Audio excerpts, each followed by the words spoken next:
Balochistan national party کے زیر اہتمام صوبائی دارالحکومت کوئٹہ کے علاقے سریاب کے شاہوانی اسٹیڈیم میں بنام تحفظ بلوچ ننگ و ناموس ایک شاندار جلسہ عام منعقد ہوا، جس کی صدارت BNP کے مرکزی صدر اور سابق وزیر اعلیٰ بلوچستان سردار اختر جان مینگل نے کی۔ یہ احتجاجی جلسہ عام بلوچ یکجہتی کمیٹی کے مرکزی آرگنائزر ڈاکٹر ماہرنگ بلوچ، بیبو بلوچ، گلزادی بلوچ، صبغت اللہ بلوچ، بیبگر بلوچ سمیت BYC اور BNP کے سیاسی کارکنوں کی گرفتاریوں، جبری گمشدگیوں، انسانی حقوق کی سنگین خلاف ورزیوں، عوام دشمن قانون سازی اور بلوچستان کے وسائل کی بے دریغ لوٹ مار کے خلاف منعقد کیا گیا۔ جلسہ عام میں لاپتہ افراد کے لواحقین اور خواتین کی بڑی تعداد نے شرکت کی۔ جلسے سے BNP کے سربراہ سردار اختر جان مینگل، مرکزی نائب صدر ساجد ترین ایڈوکیٹ، مرکزی ڈپٹی جنرل سیکریٹری ملک نصیر احمد شاہوانی، BSO کے جنرل سیکریٹری سمد بلوچ، مرکزی سیکریٹری اطلاعات اور سابق وفاقی وزیر آغا حسن بلوچ، مرکزی رہنما اور سابق MNA ثنا بلوچ، مرکزی خواتین سیکریٹری شکیلہ نویز شاہوانی، بلوچ یکجہتی کمیٹی کے رہنما Iqra Baloch, voice for Baloch missing persons organization کے چیئرمین نصر اللہ بلوچ، مرکزی رہنما اور کوئٹہ کے ضلعی صدر غلام نبی مری، مرکزی رہنما حمید ساجنہ اور دیگر مقررین نے خطاب کیا۔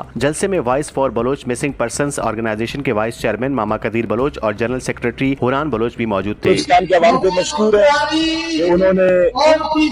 سجدار، گوادر،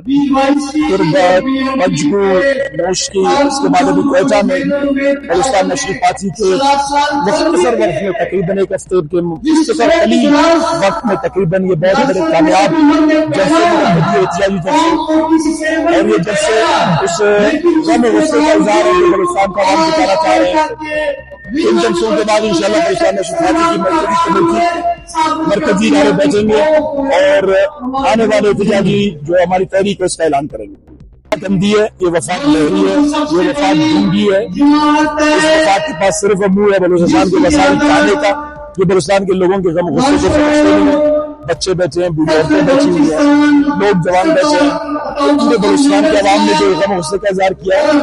وفاق کو اگر سوچ بوجھ ہوتی آج بلوچستان کا مسئلہ اس طرح تک نہیں پہنچا۔ اور خیال مجھے وفاق سے کوئی خاص امید نہیں ہے، لیکن اپنے عوام پہ بھروسہ۔ ہمیں اجازت میرے خیال میں دیکھو یہ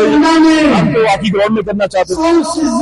ایوب اسٹیڈیم میں جو بلوچ اسٹیڈیم میں کرنا چاہتے تھے، انہوں نے بڑی مجبوری میں جا کے یہاں شاہوانی اسٹیڈیم میں سریاب میں موقع دیا ہے،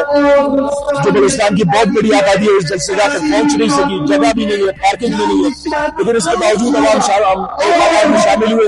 انشاءاللہ ہم اس کے بعد بھی بڑے تاریخی جلسے کریں گے۔ بلوچستان کی تازہ ترین خبروں سے باخبر رہنے کے لیے گدروشیا پوائنٹ چینل کو YouTube پر سبسکرائب کریں اور Facebook، Instagram اور TikTok پر فالو کریں تاکہ آپ سے کوئی خبر رہ نہ جائے۔